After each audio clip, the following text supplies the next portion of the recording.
Hi, everybody. I'm Brittany Lewis, a breaking news reporter here at Forbes. Joining me once again is Brittany Martinez, the Executive Director of Principles First. Brittany, thank you so much for joining me. Thank you for having me. Happy holidays. Happy holidays to you as well. As we sit here almost done with 2025, I wanted to kind of have a year in review, right? President Trump started his second term in January. I want to know how you think he's doing. What do you think are some of the highlights here? Well, I think some of the highlights are promises made, promises broken. Inflation still exists, gas prices still high, Thanksgiving prices not necessarily cheaper, though the administration wanted you to think it was because they left out some large items from that inventory list. And I think Americans who voted for him are disappointed. Epstein files still unreleased. And if they are released, incredibly redacted, 50 pages worth of redactions. And so, when I think of a highlight reel, I think of all of the disappointments that the Americans must be experiencing. I want to talk about the economy because we saw in 2024 a large reason of why President Trump won is because more voters thought he was better at handling the economy than President Biden and then Vice President Kamala Harris.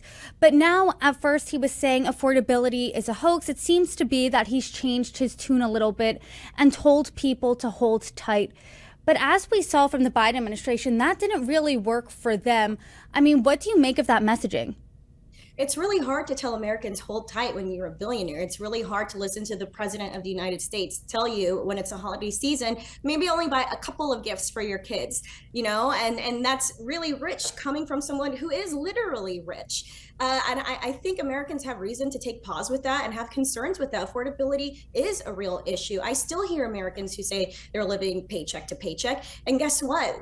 High level paychecks, $100,000 or more, we're seeing statistics that is living paycheck to paycheck for a lot of people still. And you can think about, oh, well, people don't handle their finances. Well, let's not put the blame on the American people. People live in high, in metropolitan areas that are really expensive to live in. And that is a signal to the president of the United States, like, hey, if people are making $150,000 a year and they're still struggling, what does that mean for the rest of Americans? And the majority of Americans aren't even making that much. And so living paycheck to paycheck and affordability crisis, that is a thing. And I'm really tired of hearing this administration say, oh, this is just a Democrat hoax. Not everything is a Democrat hoax. You've been in office for nearly a year. At what point is it no longer Biden's issue but yours? And so I think that we have to be really careful about the things that we say when we're in positions of power, and when you have a press secretary who also doubles down and say, oh, I think the reason he was even voted into office in the first place because he is a billionaire who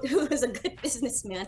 Well, let's see all of that come true for the American people and use that business acumen that you allegedly have, even though you've corrupted several businesses, put in play for the Americans and help them in this time of struggle.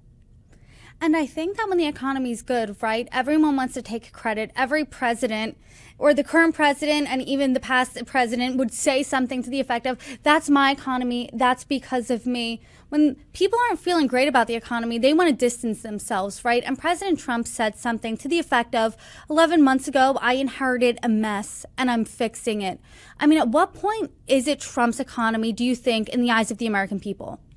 I think the American people squarely put the blame on Trump now. You can't say, like, to your point, 11 months, I inherited this economy. That would have been a speech that you stopped saying on the campaign trail, because on January 20th, when you are sworn into office, that is your economy, that is your situation that you have inherited, and you have to figure out how to fix it. Nearly a year in, and you're still blaming the administration prior to you. Americans aren't buying it. And then that's why Trump's approval rating has taken a tanking in the last few months, especially when it comes to the economy. That's why people voted him in large part, and also for the situation that we're having at our southern border and illegal immigration. And so when you have a president who isn't delivering on the economy, which it always comes down to, it's the economy, stupid, that is always going to be the top issue for American people. It doesn't matter if the president is signing all of these billion-dollar deals and saying, oh, hey, look, I'm fixing the economy. Look at all these corporations who are working hand in hand with me. What Americans feel is their pocketbooks, if they're able to afford to put food on the table, that is what is real. It doesn't matter. You can say whatever you want. Just as Biden said, we're on the up and up. It takes a while for people to feel that themselves in their pocketbooks. And in this moment, especially as we're heading into the holidays, Americans aren't feeling that the way that they have in the past. And something that Republicans have said is, because of the big, beautiful bill, your tax refund checks, that's going to be bigger. I mean, do you think that that's going to make a difference here? I know you don't have a crystal ball, but I mean, I know that's the future. What do you think that really looks like? Yeah, I hope that, he's at least able to deliver on this promise. Ask me in a few months after taxes, right? And we'll see what Americans are saying then. But I think what we've seen a lot from this president is a willingness to make promises he knows he's not going to be able to deliver on. And then when the time comes, hang on a little bit tighter. Oh, it's this economy that I inherited, rather than take accountability. When have we ever truly seen him take accountability? He is always doubling down on the things that he says or does, even when he is wrong. And in the moments when it is somebody else, he's putting the blame on them. I mean, even if we look at the tariff situation, it's putting tariffs in place. All these economists are suggesting and recommending and consulting and advising that he does not. Then he has an issue, just as everyone said he would. He pulls them back and says, look what I did. I saved the economy when you created that issue. And I'll make a quick anecdote here. It's the holidays right now. I was scrolling through Instagram as someone who is chronically online does on occasion, and I saw an old, I think it was Domino's pizza commercial, and it was with President Trump, then just Trump, right? And pizza for $5 a pizza from Domino's is being delivered to President Trump, then just New York businessman Donald Trump. And the guy goes to deliver, he's like, Mr. Trump, these are $5. He's like, each. He's like, no, how about this?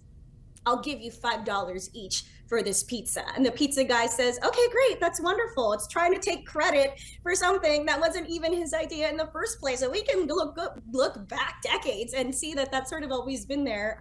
So anyway, that was just like a funny moment that I thought was very full circle at this time. And I want to talk about the economy more, talk about those other issues more, because Emerson College polling released this report card for President Trump based on how people feel that he's doing on certain issues. Immigration, 37% of voters give him an A. There's others that give him a B, C, and D, and 36% give him an F. The economy, 22% give him an A. Others, B, C, and D. 36% give him an F. Affordability, 17% give him an A. It goes on, 38% give him an F. Healthcare, 14% give him an A. And then it goes on, and 38% give him an F. What do you make of those grades? I would say that if I was the Trump administration, I'd be really paying attention to those numbers. And look, polling. So I'm sorry if you could hear my dog in the background, but poll, she agrees with me. This is terrible. Listen, here's the thing about polling, and depending on if it's a poll that's in your favor, you're going to point to it. If it's a poll that's not in your favor, you're going to say, oh, I can find another poll that is in my favor, right? And so I think we just have to be mindful of that. But if I am the White House and the Trump administration, I'm paying attention to these things, and I do think it matters. We do know that Trump is a showman. He does care what people think about him and his perception, and especially when we're looking at some of those numbers, when it came to affordability, when it comes to healthcare, which is an issue that we have been talking about on and off for years, but is really hot in this moment. I think that they need to make moves in order to get the American people to think that they're doing a good job. I think that they had a wasted opportunity when it came to some of the ACA stuff that just happened here at the end of the year. Republicans, we've never really been, at least in recent times, the party that is strong on the ACA, well, because we're against it, but I mean in healthcare in general. And we had, with these subsidies expiring, we really had the opportunity to become the party of healthcare and pro your healthcare and pro we care about the affordability crisis. And I think that we just really messed up on that. When Republicans have the House, the Senate, and the White House, as we talked about many times, Brittany, it's your opportunity to make those changes, and especially have them affected into law, because you need an act by Congress. You can't just write all these executive orders and expect them to stay in place. And so, I think that they really fumbled here. And, Susie Wiles has said going into 2026, we're going to run as though Trump is on the ticket. And we'll see what happens. He's already started making lots of rallies. I think it's important that he's in the White House eliciting positive changes rather than hearing him on the stump again and again all over the country. I don't think that's helpful. And how do you think Republicans should go about addressing healthcare concerns? Because from Republicans and Democrats, both parties agree that healthcare costs are too high. Obviously, there's still no solution because dueling healthcare proposals in the Senate from Democrats and Republicans both failed earlier this month. The House didn't include something in their bill to extend the enhanced ACA subsidies, and that went through, but that's considered dead on arrival in the Senate. And there's not going to be a vote on the ACA tax subsidy extensions until after the new year, when they already lapse and over 20 million Americans are going to see their insurance premiums skyrocket. So it seems like we're in a bit of a mess here, right? Because there's no solution. Where do you think Republicans go? What do you think is the smart way forward? I mean, at this point, to sort of poke fun at the concept of a plan, I don't even know if they're at the point of a concept of a plan, but they need to be. Again, this is something that is low-hanging fruit. Not only should you be doing this politically, but most importantly of all, you have a moral and ethical obligation to help the people that you've been elected to serve. And so this is really, am I saying it's easy to make policy? No. Am I saying it's easy to make policy that has to do with healthcare and affects literally every single American citizen? Of course it's not. But how many years have we had knowing that this deadline was coming up? We're always working on deadlines, and somehow every time they come up, it's a crisis again, rather than being, trying to be proactive and getting these done and putting them across the finish line when you know that this deadline is coming up. So I'm not convinced that we'll see anything too strong from Republicans at this point. They're going to have to do something. I do think that this is an opportunity to work in a bipartisan fashion, though bipartisanship has sort of become a bad word in Washington, D.C., which is crazy to me. I think we should be working together to do good for the common good. But I'm not convinced, and I think you'll see politicians scrambling to hit that deadline as always. And we saw 4 Republicans break ranks and join Democrats in supporting this discharge petition to then force a vote on the ACA enhanced tax subsidies. Do you think we're going to be seeing more Republicans break ranks, break with the party, because you're seeing President Trump's approval rating go down? He's not going to be technically on the ticket in 2026 and 2028. Do you think we're going to see that fissure more as we go through 2026?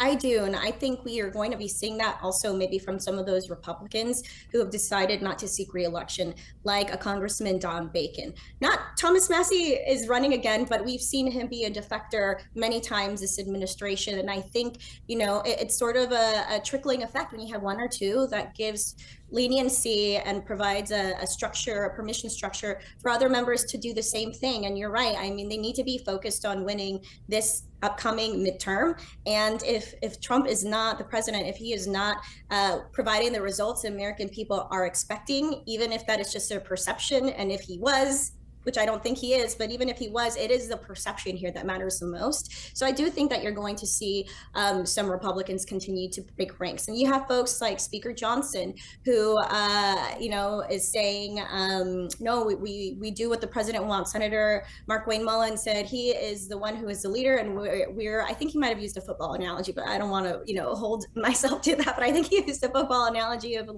he's the leader and we're kind of falling in line and doing what he says. And I think, though, we're going to see some people who, I don't want to say that they were scared, but now see the writing on the wall and know that there is an opportunity to sort of go against what the president says at times. And I know that in that Vanity Fair piece for Chief of Staff Susie Wiles, she was asked, I believe, what was President Trump's greatest accomplishment so far? And she said something to the effect of, she thinks people that are going to be surprised that he is this agent for peace. I mean, he did help broker that ceasefire agreement between Hamas and Israel. Also, she thinks that the One Big Beautiful Bill Act, people will start liking that a little more when they see the effects of it starting next year. When you're looking at this past year, we saw tariff whiplash. We saw Doge take a sledgehammer to the federal government. We see the Ukraine-Russia war continuing on. We also saw that ceasefire deal, like I said, between Hamas and Israel brokered. I mean, are there any bright spots, do you think, in the past year? I mean, to be honest, I'm going to say yes, but ultimately no. Even when you're talking about this ceasefire agreement that he helped usher in, it's already been broken. That's not his fault. I think that we have to be good actors and do the best and hope for change, and also expect, unfortunately, that sometimes you're not negotiating with people who are also working in good faith. So I will say I think that was important, but also I don't know that now it's at this point done anything in the long term if it is going to be. I hope so, but so far to me, signs indicate that it's the same old, same old. That doesn't mean that you don't try. And to that Vanity Fair piece and to the chief of staff, Susie Wiles, I mean, I think that was really wild, that piece and those photos. And I'm sure, folks tuning in have seen them all. If you haven't, it's very interesting. But here's the thing is that I am an American citizen. I'm proud to be an American citizen, but something to look at as an American citizen is also the ability to be able to criticize your country and the leaders of it. And that is not a Democrat thing or a Republican thing. You can find countless quotes from folks on both sides of the aisle, including Ronald Reagan, including Theodore Roosevelt, who have said similar sentiments. And so though I want our president and our leader to always be successful, I think it's also important to call them out when they're not. And especially, it's one thing to try something and to be unsuccessful. It's another thing to just not even fulfill the promises that you said you would and not even try or come up with an excuse or blame it on the other person before you. I think that's kind of where we have found ourselves at this time. And then looking ahead to 2026, according to Emerson College polling, President Trump's approval rating completely flipped. Now it sits at a 41% approval, 50% disapproval. When you're looking at how people feel about the handling of the economy, it's not good. Affordability, not good. And then when you're thinking about 2026, how do you think that all factors in? Yeah, I think that Democrats have a real opportunity here to try to capitalize on Republicans, whether you want to call them failures, whether you want to call them miscalculations, broken promises, inability to deliver. I think that there is an opportunity here. At the same time, I still think that they're sort of adrift without a paddle. I'm pretty sure I've said that here, that quote exactly. And I'm also not totally convinced that they know what they're doing. Now, I do think that they're in a better place now than they were at the beginning of the year. I still don't know that they have a leader. And if they're looking for one, I think some of the Democrats who have sort of stood out in a good way are Governor Newsom. Even though I'm not a big fan of his, he's been able to sort of break into that echo chamber in a way that other people haven't. I think Senator Mark Kelly has been a fairly moderate voice. I think Senator Elisa Slotkin from Michigan is young, is new leadership. And I think, if folks are looking to what does 26 and 28 look like, those are sort of the folks to keep an eye on if you're a Democrat, I think, or just in general, if you're interested in politics. I think those are some of those rising stars. I do want to talk about the future of the Republican Party because it seemed like at a Turning Point USA event over the weekend, I'm not sure if you caught it, but it seemed like there were some cracks, some fissures on display. Some have even questioned if it was a civil war brewing in the party. Ben Shapiro, during his speech, he called out some prominent figures by name, like Candace Owens, like Megyn Kelly and Tucker Carlson. And he also said that the conservative movement was in danger from, quote, charlatans who claim to speak in the name of principle, but actually traffic in conspiracism and dishonesty. And Vice President J.D. Vance, though, when he was on stage, he said that he didn't bring a list of conservatives to denounce or to deplatform. And he said that there's more important work to be done, something to that effect, within the party. I'm curious, what do you make of all of that? Well, as someone who works for an organization called Principles First, I would say that I agree with the sentiment that a lot of these people aren't principled at all. And I don't find myself often agreeing with Shapiro, but I will say I think that he was right on the mark here. I actually disagree with him For the most part, but I think even a broken clock is right twice a day. And so in this moment, I think what we see part of that Republican side of the party, I'll even go maybe as far as to call it alt-right, though they wouldn't want to call themselves that, is that it's a house of cards. It's crumbling. It truly is. And I think that we should be keeping an eye on that, because that infighting, it just shows a fracture. And it's not just TPUSA and sort of that sector. It's what we see happening within the administration itself. I think that's sort of just a microcosm of what's happening broader. Who is the heir apparent? Who is going to be the person to run in 2028? If Erica Kirk has any say in it, it's going to be JD Vance. But we also see that a lot of people who are part of the MAGA movement not necessarily fully embrace him. And so though they can say that this early on, I don't know that he is going to be the one to receive that nomination. And if he doesn't, what does that mean for all of the TPUSA folks? Do they go elsewhere? Do they support whoever the nominee is? Traditionally, you kind of suck it up and you support whoever the nominee is, but we're kind of in our uncharted territory here. So I'm not sure. And to that point, when it comes to 2028 polling by name, JD Vance is by far and away the front runner when it comes for the GOP presidential nomination. However, an Emerson College poll had some statistics saying that more people want a moderate Republican and a moderate Democrat. Do you think that there's going to be appetite for some MAGA leader like JD Vance in 2 or 3 years when we have a few more Trump years under our belt? Or do you think people are going to be yearning for more moderation in our politics? I think the pendulum always swings. So, we had Obama back then, and people thought that was too left. Then we got a Trump who was very right, and then we got a Joe Biden who I'd say is traditionally more of a moderate Dem, though he was acquiescing to, I think, some of the extremism on the left. Now we've gotten Trump again. So I wouldn't be surprised if it swings either back to the left or more in the middle. I think we've seen, like, when we talk about Democrats again, some who are kind of known for being more liberal, trying to moderate themselves more.